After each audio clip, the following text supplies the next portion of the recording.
Bismillahirrahmanirrahim. Assalamualaikum warahmatullahi wabarakatuh.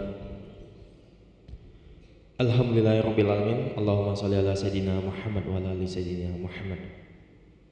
Para hadirin dan jamaah yang berbahagia, selamat datang, ahlan wa sahlan wa marhaban bihudurikum fil masjid Sultan Mahmud Badarudin Jaya Kromo Palembang.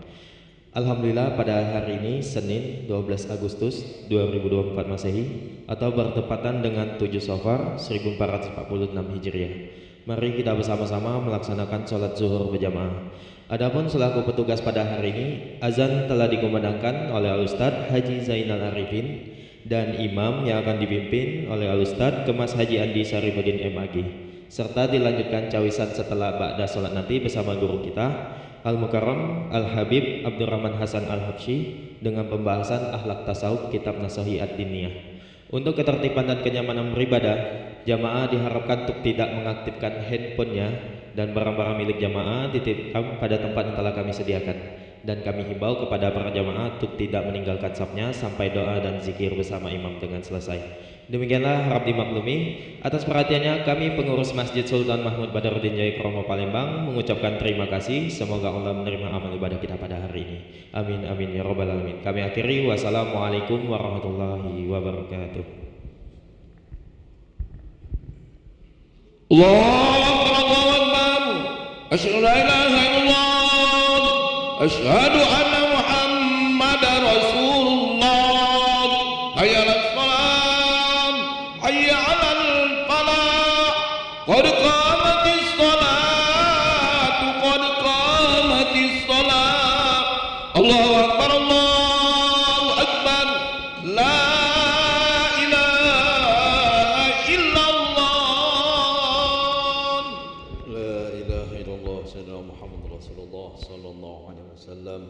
الله وأدامها من السماوات والأرض وجعلنا الصالحين أهلها سووا صفوفكم فإن تسوية الصفوف من تمام الصلاة.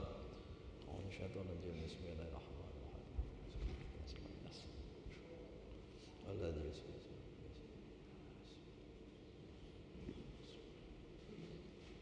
صلي على رسول إماما. الله أكبر.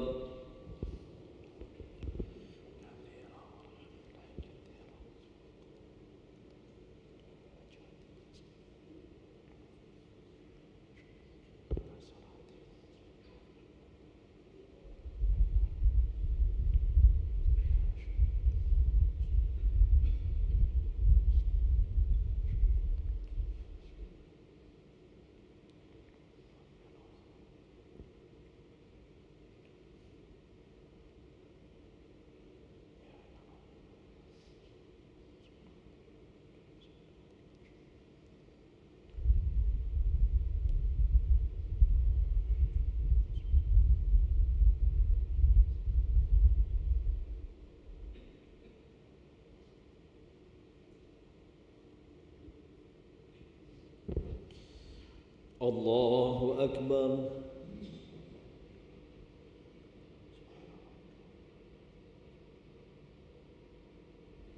سمع الله لمن حمده. الله أكبر.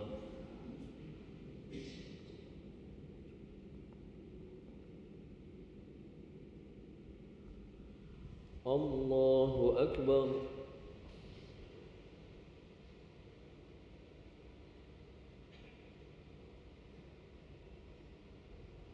الله أكبر.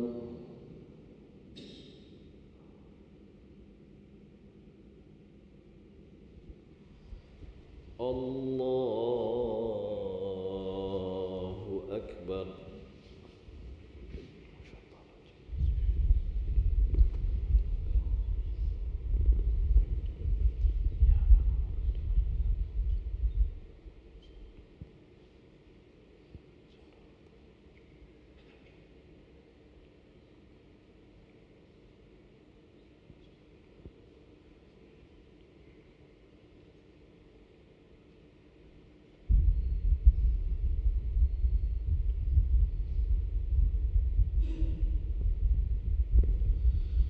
الله أكبر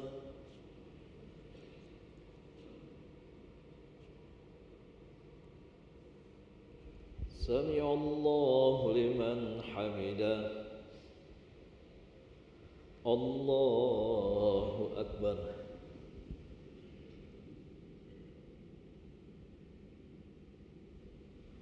الله أكبر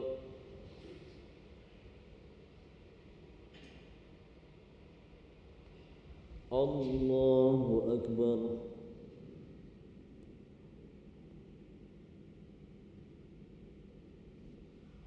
الله أكبر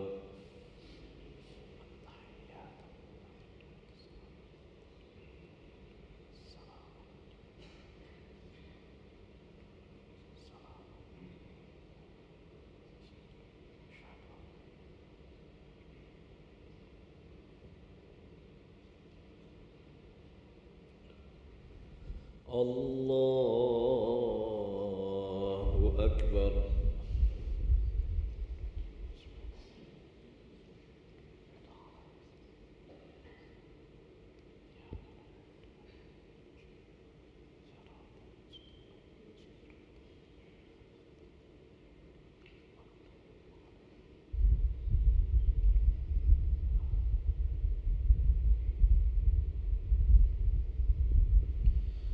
الله أكبر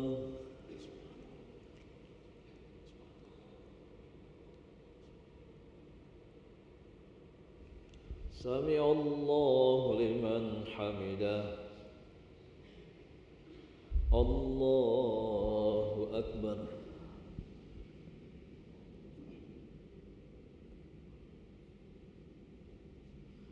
الله أكبر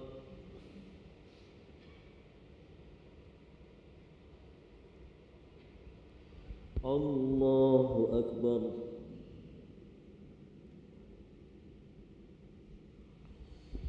الله أكبر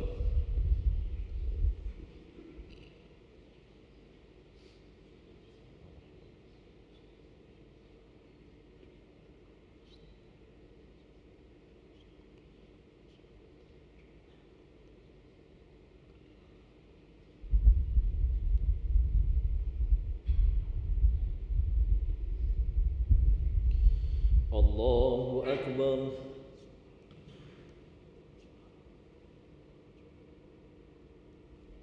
سمع الله لمن حمده الله أكبر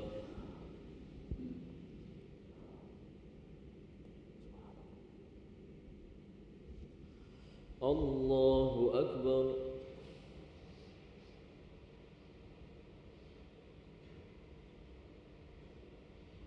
الله أكبر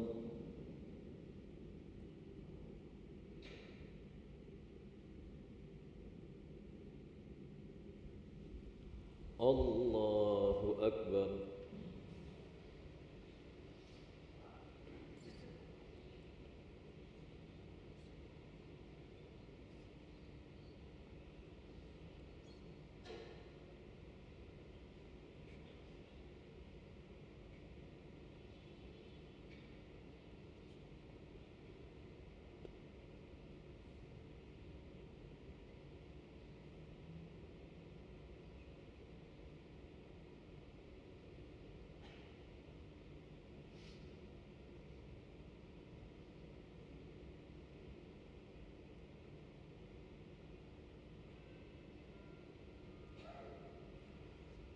السلام عليكم ورحمة الله السلام عليكم ورحمة الله لا إله إلا الله